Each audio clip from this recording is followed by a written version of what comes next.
So hello everyone, welcome to Soch IAS again. आज अपन summary of ethics के तौर पे इस लेक्चर को पूरा समझेंगे। समरी ऑफ एथिक्स में कैसे क्या क्या इंक्लूड होगा वो थोड़ा अपन समझ लेते हैं यहाँ पे। अभी तक अपन ने जितना भी एथिक्स को लेके पढ़ा है, समझा है, राइट, यूपीएससी सिलेबस के अकॉर्डिंग जो भी रिक्वायरमेंट होती है, जो भी सब टॉपिक उनके सिलेबस में गिवन है, नोटिफिकेशन में गिवन है, उसको अपन ने लेक्चर वाइज समझने की कोशिश की, राइट। आज अपन उन्हीं सब लेक्चर्स को कंपाइल करते हुए एथिक्स के बेसिक टर्म्स को समझ लेंगे सारा का सारा कि यहाँ पे यूपीएससी पूछना क्या चाहता है, राइट। यूपीएससी में इसको लेके इतने डिमांडिंग क्यों रहती है या फिर इसका बेस कहाँ डिपेंड करता है सबसे ज़्यादा, राइट।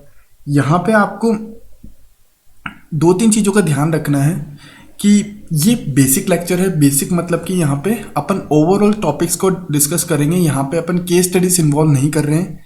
केस स्टडीज अपन आने वाले लेक्चर के अंदर इंडिविजुअली लेवल पे चेक करेंगे जब अपन पीवाई के प्रीवियस पेपर्स करने की कोशिश करेंगे इन ऑल, राइट। तब वहाँ पे अपन कुछ ना कुछ इस तरह की चीज़ों को इंक्लूड करेंगे। अदरवाइज यहाँ पे अपन थोड़ा बेसिक से कॉन्सेप्ट को समझने की कोशिश करते हुए आगे बढ़ेंगे। ओके, चलिए। पहला अपन ने देखा था कि like what is ethics, essence of ethics, determinants of ethics, ये सब चीज़ें देखी थी, राइट। बट पहला और मोस्ट इंपॉर्टेंट जो पार्ट था अपना पूरा का पूरा कॉन्सेप्ट शुरू करने का, जो मेन मोटिव था इसका शुरू करने का, वो कहीं ना कहीं इन्वॉल्व करता है what is ethics and what the ethics is not about. Ethics होता क्या है, एथिक्स या किस बारे में नहीं होता, वो समझना बहुत जरूरी है यहाँ पे। अगर अपने को ये पता है कि कोई चीज का मीनिंग क्या है और क्या चीज उसको बिलोंग नहीं करती, तो अपन काफी हद तक क्लियर हो जाते हैं आगे की केस स्टडीज को समझने के लिए, राइट। यहाँ पे भी अपन ने बेसिक से फर्स्ट जो लेक्चर था उसके अंदर भी अपन ने बेसिक फंडामेंट्स को समझा था कि what is ethics and what the ethics is not about. अपन वापस यहाँ पे समझने की कोशिश कर लेते हैं। Ethics is application oriented. Application oriented का मतलब क्या हुआ यहाँ पे? एप्लीकेशन ओरिएंटेड मतलब कि एथिक ऐसी चीज है या ऐसी क्वांटिटेटिव सर्विस है जिसको अपन रियल लाइफ में भी अप्लाई कर सकते हैं। रियल लाइफ में मतलब कि इंडिविजुअल, अगर मेरे लेवल पे देखूं, सोसाइटी के लेवल में देखूं या कम्युनिटी के लेवल पे देखूं, तो हर जगह वहाँ पे इसका इन्वॉल्वमेंट कहीं ना कहीं किसी न किसी तरीके से इंक्लूडेड है। ये ऐसी कोई भी चीज़ नहीं है जिसके अंदर यहाँ एथिक्स का इन्वॉल्वमेंट ना हो। तो इसीलिए बेसिकली एप्लीकेशन ओरिएंटेड होती है रेदर देन थियोरेटिकल। यहाँ पे थियोरेटिकल नहीं है, कॉन्सेप्चुअल नहीं है, ये रियल लाइफ में भी, प्रैक्टिकल लाइफ में भी अप्रोच रखता है कहीं ना कहीं, राइट। जितने अप्रोचेबल है, जितना एस्पेक्ट इसके खुलते हैं, उतना ही अपन डिटेलिंग को समझ पाते हैं। यहाँ पे हर सिचुएशन में इसके एस्पेक्ट्स या फिर जो कंडीशंस है, जो वर्बिलिटी है, वो थोड़ी सी चेंज हो सकती है, बट ये फिर भी हर सिचुएशन में अप्लाई होता है कहीं ना कहीं। इसके अपन कॉन्सिक्वेंसेस और ये सब भी देखेंगे, तब उसमें आपको चीज़ें और क्लियर हो जाएगी। अदरवाइज आप पुराने लेक्चर्स देख सकते हैं जिसके अंदर यहाँ पे अपन ने डिटेल में डिस्कस करने की कोशिश की, right. It is a set of principles that guide human actions in a way acceptable by society. Ethics basically क्या हुआ, ऐसा प्रिंसिपल हुआ जो that guided human action in a way acceptable by society, जिसके भी एक्शंस अगर कुछ होते हैं, राइट, कुछ भी करने के लिए, कोई भी प्रैक्टिकल चीज हो रही है या फिर कुछ वर्बली हो रही है या कुछ हो रहा है, इंसिडेंट हो रहा है सराउंडिंग में, ह्यूमन जब उसको करता है, क्या वो सही कर रहा है और गलत कर रहा है, उसके बीच में जब डिफ्रेंशिएट करते हैं, या फिर वो सही जब कर रहा है तो सोसाइटी के अकॉर्डिंग सही कर रहा है नहीं कर रहा है, वो चीज को समझना यहाँ पे एथिक्स कहलाता है, राइट। कि सोसाइटी के अकॉर्डिंग जो भी आप वर्क कर रहे हैं वो सही कर रहे हैं, गलत कर रहे हैं, राइट। सोसाइटी के अकॉर्डिंग सोसाइटी ने बेसिकली बोला है कि एथिकली आपको अपने पेरेंट्स का टेक केयर करना चाहिए, राइट। तो ये बेसिक फंडामेंट है, ये बेसिक एप्लीकेशन हो जो प्रैक्टिकल लाइफ में भी अप्रोच रखता है कहीं ना कहीं। बट क्या आप इस चीज़ को कर रहे हैं या इस चीज़ के अगेंस्ट में चल रहे हैं, राइट। हो सकता है वहाँ पे इंडिविजुअल लेवल पे एथिक्स अलग तरीके से वर्क कर सकता है, बट यहाँ पे बेसिक लेवल पे अपन एथिक्स की डेफिनेशन समझने की कोशिश कर रहे हैं, right. Duty standards we perform towards society, good और बैड। अपन सोसाइटी की तरफ अपना जो नज़रिया है, सोसाइटी की तरफ जो अपनी वर्किंग है, वो किस तरह की है, वो समझना बहुत ज़रूरी है। वो यहाँ पे सही है या गलत है, वो एथिक्स बताता है अपने को। मतलब कि अपन जो सोसाइटी के डायरेक्शन में वर्क कर रहे हैं, सोसाइटी के लिए वर्क कर रहे हैं या सोसाइटी के थ्रू वर्क कर रहे हैं अपन कुछ भी, वो कितना सही वर्क कर रहे हैं, कितना गलत वर्क कर रहे हैं, वो अपने को एथिक्स समझाने की कोशिश करता है यहाँ पे, राइट। यहाँ पे व्हाट इज एथिक्स का मीनिंग आपको मोस्ट प्रोबेबली क्लियर हो गया होगा, राइट। अब देखते हैं what the ethics is not about. Ethics किस बारे में नहीं होता है। यहाँ पे बोला कि अपन ने एथिक्स इस बारे में होता है, बट एथिक्स किस बारे में नहीं होता वो समझना भी जरूरी है। सेल्फ पर्सपेक्टिव और व्हाट यू फील, यहाँ पे एथिक्स जो है इंडिविजुअल लेवल पे वर्क नहीं करता। इंडिविजुअल लेवल पे इसके मीनिंग थोड़े से डिफ्रेंशिएट हो जाते हैं। क्यों? क्योंकि इंडिविजुअल लेवल पे जो वे ऑफ वर्किंग है, वे ऑफ थॉट्स है, वो डिफ्रेंशिएट करते हैं कहीं ना कहीं पर्सन टू पर्सन भी, राइट। तो ये बेसिकली डिफ्रेंशिएट कर सकता है यहाँ पे। रिलीजियस फेथ्स कम्युनिटी वाइज बहुत अलग अलग होते हैं सबके, राइट। किसी कम्युनिटी में नॉनवेज अलाउड नहीं, किसी कम्युनिटी में नॉनवेज अलाउड है, राइट। तो ये बेसिक से डिफरेंट, हर कम्युनिटी का अपना अपना एथिकल कोड ऑफ कंडक्ट हो सकता है। एथिकल कोड ऑफ कंडक्ट मतलब उनके जो प्रिंसिपल्स है, उनके जो फंडामेंट्स है, वो अलग अलग हो सकते हैं, जिस बेसिस पे वो उसका रीजनिंग भी दे सके, राइट। यहाँ पे रीजनिंग भी दे सके उसको लेके, वो हर रिलीजियस का अपना अपना हो सकता है। तो इसी वजह से ये एथिक्स में इंक्लूड नहीं होता है कहीं ना कहीं, क्योंकि वहाँ पे बहुत वर्बलिटी हो सकती है। It should not be always law oriented. Ethics हमेशा लॉ ओरिएंटेड कभी नहीं होता है। फॉर एग्जांपल के तो अपने सिविल डिसोबीडियंस मूवमेंट का पढ़ा था एग्जांपल के फॉर्म में, कि कैसे जब ब्रिटिशर्स के अकॉर्डिंग आप कहीं पे भी पूरे इंडिया में जब ब्रिटिशर्स रूल कर रहे थे, ब्रिटिशर्स के अकॉर्डिंग आप आंदोलन नहीं कर सकते थे या कुछ भी नहीं कर सकते थे, राइट। उनके अकॉर्डिंग कुछ लॉस थे जिनको आपको फॉलो करना था। बट महात्मा गांधी आंदोलन करते थे, या फिर एक्सर जो अपने जो फ्रीडम फाइटर्स थे काफ़ी आंदोलन करते थे एंड एवरीथिंग, जिनकी वजह से अपने को यहाँ पे फ्रीडम मिली आज, राइट। तो वो यहाँ पे एथिक बताता है कि कैसे कि ethics is not always law oriented, right. और नॉट ऑलवेज, कई बार हो भी सकता है, कई बार नहीं भी हो सकता, राइट। नो साइंटिफिक फॉर्मूला है ये, राइट, फॉर्मूलाज है एंड प्रूवन थ्योरीज। इसको लेके कोई भी साइंटिफिक फॉर्मूला नहीं है या प्रूवन थ्योरीज नहीं है, जैसे साइंस में या मैथ्स में होती है। कई बार कॉन्सेप्चुअली थ्योरीज हो सकती है या फॉर्मूलाज हो सकते हैं, बट यहाँ पे उसको लेके कुछ भी चीज़ें इंक्लूडेड नहीं होती। आप इस चीज़ को क्लियर रखिएगा, राइट। यहाँ पे बेसिक सा आपको फर्स्ट जो व्हाट द एथिक्स और what the ethics is not about clear हुआ कहीं ना कहीं, राइट। तो ये बेसिक सा मीनिंग था एथिक्स का और what the ethics is not about, right. Detail lecture के लिए आप हमारे जो फर्स्ट लेक्चर हैं, जिसके अंदर अपन ने इंडिविजुअल टॉपिक वाइज डिटेल में बात की है, आप उसको भी जाके समझ सकते हैं, उसको भी जाके देख सकते हैं। ये सिर्फ ओवरऑल बेसिक ओवर रिव्यू है of the what the ethics is all about, और या फिर यूपीएससी सिलेबस में एथिक्स को किस तरीके से कंडक्ट किया गया, किस तरीके से इंक्लूड किया, किस टॉपिक वाइज इंक्लूड किया है, उसको अपन समझने या पढ़ने की कोशिश कर रहे हैं यहाँ पे, right. Essence of ethics next आता है अपना, essence and determinants of ethics. जो एथिक्स है, अगर एथिक्स लागू हो रहा है, इम्प्लीमेंट हो रहा है कहीं ना कहीं, राइट, किस बेसिस पे इम्प्लीमेंट हो रहा है, या जब इम्प्लीमेंट हो रहा है उससे आउटकम्स क्या आ रहा है, वो भी समझना जरूरी, राइट।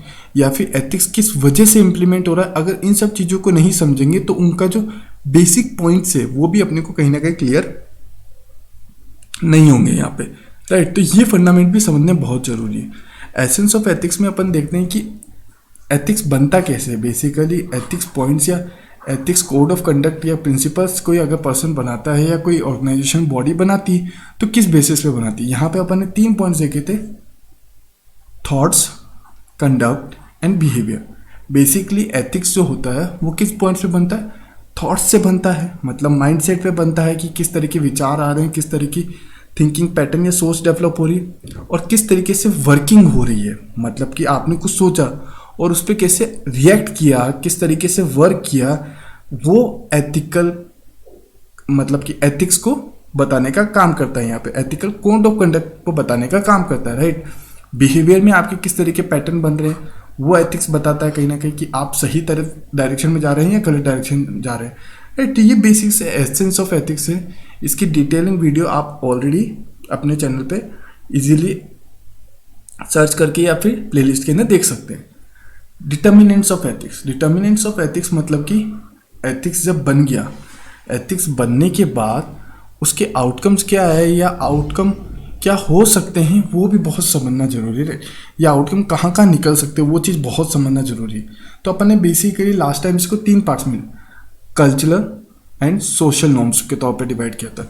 कल्चरल और सोशल नॉर्म्स में अपन ने देखा था कि कैसे एथिक्स बनता है। बेसिकली आउटकम्स जो होते हैं वो किस बेसिस पे बन सकते हैं, डिफरेंसेस वैल्यूज़ के फॉर्म में बन सकते हैं, राइट। यहाँ पे बोल सकते हैं अपन वैल्यूज़ हो गई, राइट। मैं सिर्फ कल्चर एंड सोशल नॉर्म्स की बात कर रहा हूँ यहाँ पे, वैल्यूज़ हो गई, बिलीफ हो गया, इन बेसिस पे अपने एथिक्स डेवलप होते हैं कहीं ना कहीं, राइट। ये आपको क्लियर था। Behaviour with in a particular society भी हो सकता है कि कैसे सोसाइटी के अंदर इंडिविजुअली लेवल पे कैसे चीज़ों को देखा जा रहा है और समझा जा रहा है, उस लेवल पे भी एथिक्स बन सकता है। पीयर ग्रुप्स के फॉर्म में भी बन सकता है, राइट। पीयर ग्रुप्स मतलब हुआ कि सोशली किसी के ऊपर प्रेशर डालना या सोशली किसी होने की वजह से किसी और को इम्पैक्ट पड़ना वहाँ पे, राइट। 5 फ्रेंड्स हैं, 5 फ्रेंड्स XYZ कहीं गए हुए हैं, वहाँ पे 4 अगर कुछ कंजप्शन कर रहे हैं तो 5th वालों को भी उस प्रेशर में आके, सोशल प्रेशर हो सकते हैं, प्रिय प्रेशर ग्रुप बोल सकते हैं, उसके अंदर आके अल्कोहल कंजप्शन करना पड़ रहा है XYZ। कुछ फैमिली के फॉर्म में हो सकता है कि फैमिली किस तरीके से वर्क कर रही है आपके सराउंडिंग में, उस बेसिस पे आपके जो डिटरमिनेंट्स ऑफ एथिक्स बन सकते हैं, राइट। नेक्स्ट अपन ने देखा था इंडिविजुअल लेवल पे। इंडिविजुअल पे लेवल पे एथिक्स कैसे बनता है? इंडिविजुअल लेवल पे बनता है आपकी बिहेवियर, इंडिविजुअली पर्सनैलिटी में बिहेवियर कैसा है उस बेसिस पे बन सकता है। Personal belief including religious, philosophical और मॉरल बिलीफ आपका कैसा है उस बेसिस पे बन सकता है। एपिसोडिक इवेंट के तौर पे बन सकता है कि मतलब एक किसी पर्सन की वजह से अगर कुछ हो रहा है तो उसका इम्पैक्ट आपके अंदर कितना आ रहा है, आपके सराउंडिंग में, आपके सिचुएशन में कैसे इम्पैक्ट आ रहा है उस बेसिस पे बन सकता है। आपकी एजुकेशन के बेसिस पे बन सकता है। एजुकेशन मतलब कि बचपन में या फिर चाइल्ड अपब्रिंगिंग बोल सकते हैं अपन उसको, उस बेसिस पे भी आपका यहाँ पे एथिक्स कैसे डेवलप हो रहा है वो चीज़ बन सकती है। सेल्फ इंटरेस्ट कितना है आपका किसी पर्टिकुलर चीज़ के अंदर, उस बेसिस पे भी एथिक्स डेवलप होता है कहीं ना कहीं, राइट। तो ये बेसिक सब इंडिविजुअल फॉर्म में एथिक्स कैसे डेवलप होता है, ये कुछ पॉइंट्स अपन ने डिस्कस किए थे। लास्ट एंड फाइनल देखते हैं अदर फैक्टर्स। अदर फैक्टर्स क्या क्या हो सकते हैं जिस बेसिस पे एथिक्स डेवलप होता है? सिचुएशंस फॉर्म में हो सकता है, राइट। अपन जैसे यहाँ पे अदर फैक्टर्स में यहाँ पे कुछ लिख देता हूँ, सिचुएशंस के फॉर्म में हो सकता है। सिचुएशंस कैसी है सराउंडिंग में, उन बेसिस पे आप रिएक्ट करते हैं कहीं ना कहीं। ऑर्गेनाइजेशनल वे में हो सकता है, राइट। ऑर्गेनाइजेशनल वे में हो सकता है एथिक्स कैसे डेवलप हो रहा है, राइट। या लीगल वे में हो सकता है, लीगल या फ्रेमवर्क में कैसे डेवलप हो रहा है। तो ये अदर सिचुएशंस इम्पैक्ट डालती है how the ethics can be develop, right. ये बेसिक से फंडामेंट अपन ने पढ़े थे। यहाँ तक आपको क्लियर है? चलिए नेक्स्ट अपन देखते हैं, बेसिक से डिफरेंशिएट समझने की और कोशिश करते हैं। अपन ने कुछ टर्म्स उठाए थे वहाँ पे जहाँ पे अपने को डिफरेंशिएट समझना था कि अगर एथिक्स जो है उसके अंदर भी कुछ पॉइंट्स आते हैं, राइट। कैसे वो दूसरे वर्ड से या दूसरे फंडामेंट से मतलब कि डिफरेंशिएट कर सकता है। मॉरलिटी और एथिक्स में क्या समझा था? मॉरलिटी और एथिक्स में समझा था morality is what is right and what is wrong. अपन ने मॉरलिटी को देखा था सही और गलत में डिफरेंशिएट किया है, राइट। अब बोलेंगे सर एथिक्स में भी तो वही दिया होता है, एथिक्स में भी सही और गलत में डिफरेंशिएट बताते हैं, बट यहाँ पे गुड और एविल को अपन ज़्यादा जजमेंट में लेते हैं, राइट। इस चीज़ का ध्यान रखिए, गुड और एविल को अपन जजमेंट लेते हैं। ये बेसिकली इमोशन बेस्ड हो सकता है, ये लॉजिकल बेस्ड होगा, राइट। ऐसे चीज़ें डिफरेंशिएट कर सकती है। डेडिकेटेड मॉरलिटी जो होती है सोसाइटी या कल्चर रिलीजन के ऊपर डिपेंड हो सकती है। एथिक्स जो होता है वो इंडिविजुअल पर्सन लेवल पे भी हो सकता है, जो इमोशनल को क्लेम कर रहा हो कहीं ना कहीं। मॉरलिटी अपने रीजनिंग और लॉजिक को होती है, यहाँ पे इस चीज़ को क्लियर रखिएगा। अभी मैंने आपको शायद उल्टा बता दिया है। मॉरलिटी जो होती है वो रीजनिंग होती है, ज़्यादा से ज़्यादा रीजनिंग और लॉजिक देखा जाता है यहाँ पे। और एथिक्स के अंदर बेसिक सा क्या देखा जाता है, यहाँ पे सिंपल इमोशन बेस पे भी वर्क कर सकता है ये, राइट। ये बेसिक सा अपन ने डिफरेंशिएट समझा था, राइट। यहाँ पे मॉरलिटी सोसाइटी भी डिफरेंशिएट कर सकती है, बट एथिक्स जो होता है इंडिविजुअल लेवल पे वर्क करता है कहीं ना कहीं, right. Law versus ethics, law और एथिक्स हमेशा डिफरेंशिएट भी करते हैं। अपन ने अभी एग्जांपल से वीडियो डिसओबीडियंस का देखा था, राइट। यहाँ पे लॉज जो है रूल्स एंड रेगुलेशंस होते हैं वहाँ पे, राइट। वहाँ पे कुछ और चीज़ें नहीं है, वहाँ पे rules and regulation he work करेंगे जो फंडामेंटली हर बार के लिए सेम रह सकते हैं। बट एथिक्स जो है वो इमोशन बेस हो सकता है, राइट, कि वो चेंजेबल भी हो। लॉस के अंदर बेसिकली अपने क्या हुआ, जैसे कि रूल्स एंड रेगुलेशन हो गए, रूल्स हो गए, या फिर अपन यहाँ पे पनिशमेंट भी दे सकते हैं, पनिशमेंट फॉर्म में भी हो सकता है, राइट। पनिशमेंट फॉर्म में भी हो गया। एथिक्स में क्या होता है, एथिक्स में बेसिकली थोड़े इमोशन बेस्ड हो गए रूल, क्या गुड और एविल्स को इमोशन बेस में चेक कर लिया। यहाँ पे पनिशमेंट नहीं होती, नो पनिशमेंट के फॉर्म में भी हो सकता है, राइट। बट हाँ यहाँ पे गिल्ट हो सकती है, उसका अपन ने डिफरेंशिएट समझा था। राइट। तो ये बेसिक सा एग्जांपल है कैसे मॉरलिटी लॉ और एथिक्स डिफरेंशिएट कर सकते हैं एक दूसरे से। नेक्स्ट लास्ट अपन देखते हैं relative and absolute ethics, right. इन दोनों में क्या डिफरेंशिएट होता है।